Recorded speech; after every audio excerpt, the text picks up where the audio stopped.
Result পাওয়ার মুহূর্তটা সত্যিই একটা অন্যরকম অভিজ্ঞতা ছিল। ফোনটা নিয়ে বারবার চেষ্টা করছিলাম। নিজের রোল দিয়ে রেজাল্ট বের করার চেষ্টা করলাম।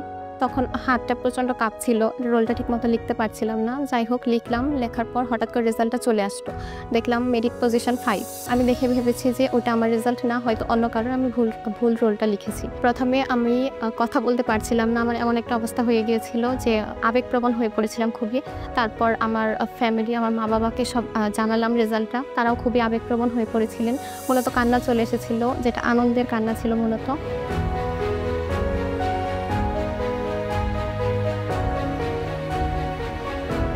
আমি 2022 সালে মির্জাপুর পাইলট বালিকা উচ্চ বিদ্যালয় থেকে এসএসসি পাশ করি এবং 2024 সালে ঢাকার হলি ক্রস কলেজ থেকে এইচএসসি পাশ করি। ছোটবেলা থেকে আমি বিভিন্ন ধরনের বই পড়তে খুবই ভালোবাসি। এর জন্য বিভিন্ন ধরনের সায়েন্স ফিকশন, আত্মজীবনীমূলক বই, এসব কিছু আমি প্রচুর পরিমাণে পড়েছি এবং এখনও পড়ি। এছাড়াও আমার ট্রাভেলিংয়ের বিষয়টা খুবই ভালো লাগে। আমি বিভিন্ন জায়গায় ভ্রমণ করেছি এবং করার চেষ্টা করি। এতে আমার জ্ঞানটা আরও বেশি বিকশিত হয়। ছোটবেলা থেকে আমি বিভিন্ন ধরনের কো-কারিকুলার অ্যাক্টিভিটিসের সঙ্গেও যুক্ত ছিলাম। বিভিন্ন অলিম্পিয়াড, যেমন ম্যাথ অলিম্পিয়াড, বায়োলজি অলিম্পিয়াডে অংশগ্রহণ করেছি এবং বিভিন্ন পুরস্কার অর্জন করেছি। আমার কলেজ ছিল হলি ক্রস কলেজ। আমি হলি ক্রস কলেজের টিচারদের কাছ থেকে অনেক বেশি হেল্প পেয়েছি।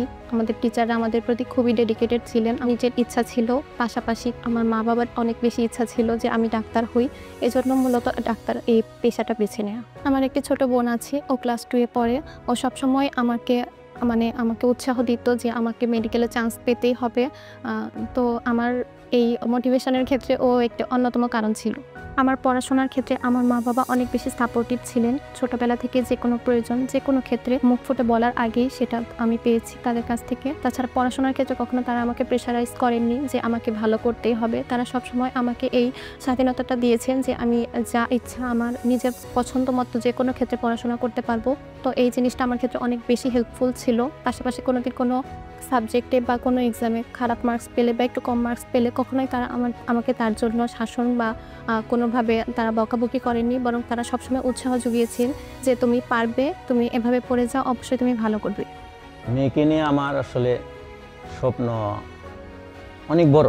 প্রবার জীবনটা ছেড়ে শুধু এই মেয়ের পিছনেই থেকে তাকে বড় করার জন্য লেগে আছি। আমি আমার মেডিকেল প্রিপারেশনটা এইচএসসি লাইফের শুরু থেকে নেওয়ার চেষ্টা করেছি।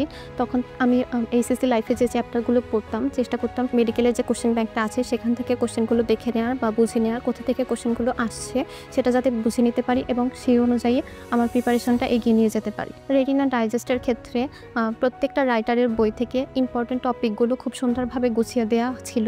সেখানে অন্যান্য এক্সট্রা রাইটারের যে ইনফরমেশনগুলো ছিল সেগুলো কালার করে বোল্ড করে দেওয়া ছিল। ফলে আমাদের পড়াশোনার ক্ষেত্রে দেখা যেত যে এক্সট্রা রাইটার ইনফোগুলো আমরা খুব সুন্দরভাবে কমপ্লিট করতে পারতাম এবং এজন্য রেটিনা ডাইজেস্ট আমার প্রিপারেশনের ক্ষেত্রে অনেক বেশি হেল্পফুল ছিল। এসএসসির ফলাফলটা পাওয়ার পরে যখন ভাবলাম যে কোনো না কোনো কোচিংয়ে দিতে হবে, যাচাই বাছাই করে দেখছে যে কোচিংয়ের জন্য রেটিনাটাই প্রযোজ্য এবং ভালো প্লেস, বিশেষ করে মেডিকেলের জন্য। রেটিনার সাথে আমার জার্নিটা মূলত শুরু হয় রেটিনা স্টার এক্সাম দিয়ে। তো এক্সামটা দেওয়ার পর আমি রেটিনার ফার্মগেট ব্রাঞ্চে ভর্তি হই অ্যাডমিশনের জন্য। এরপর থেকে রেটিনাতে রেগুলার ক্লাস করি এবং প্রত্যেকটা এক্সাম আমি দিয়েছি। রেটিনাতে প্রত্যেকটা এক্সামের ক্ষেত্রে বলা যেতে পারে রেটিনার কোশ্চেন অনেক বেশি স্ট্যান্ডার্ড ছিল। প্রত্যেকটা এক্সাম দেওয়ার পর আমি সেই কোশ্চেনগুলো বাসায় গিয়ে সলভ করতাম এবং কোশ্চেনগুলো যেটা ভুল হতো সেই টপিকগুলো আবার পড়ে নিতাম। এতে দেখা যেত যে যেখানে আমার গ্যাপ ছিল সেই জিনিসটা খুব ভালোভাবে আমার পড়া হয়ে যেত এবং পরবর্তী ভুল হওয়া টপিকগুলো থেকে আর কখনো কোনো প্রবলেম হতো না। সব কিছু মিলিয়ে রেটিনার ক্লাস, এক্সাম সব কিছু অনেক বেশি স্ট্যান্ডার্ড এবং সুন্দর ছিল। ভাইয়ারা খুব যত্ন সহকারে আমাদের ক্লাসগুলো নিতেন এবং রেগুলার আমাদের কল করে খোঁজ খবর নিতেন। এই বিষয়টা আমার খুবই ভালো লাগতো। যে এক্সামগুলো ছিল সেগুলো প্রত্যেকটা এক্সামে অংশগ্রহণ করেছে।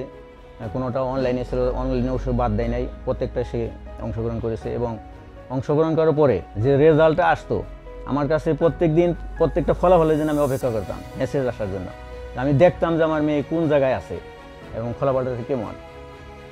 অরিজিনালিভাবে মেয়েকে আমি জিজ্ঞেস করতাম পরীক্ষা দিয়ে যখন বাসায় চলে আসতো আমি ফোন দিয়ে বাসায় থেকে জিজ্ঞেস করতাম পরীক্ষা কেমন হয়েছে মা, কত পাইতে পারো। সে আমাকে একটা আইডিয়া দিত যে হয় পাইতে পারি। আর দেখতাম যে আসলে আইডিয়া এবং আমার ওই মেসেজের ফলাফল কাছাকাছি এবং মিলে যেত অনেক সময়। রেটিনা যে স্পেশাল মডেল টেস্টের আয়োজন করেছিল সেখানে আমার ভেন্যু ছিল হচ্ছে তেজগাঁও কলেজ।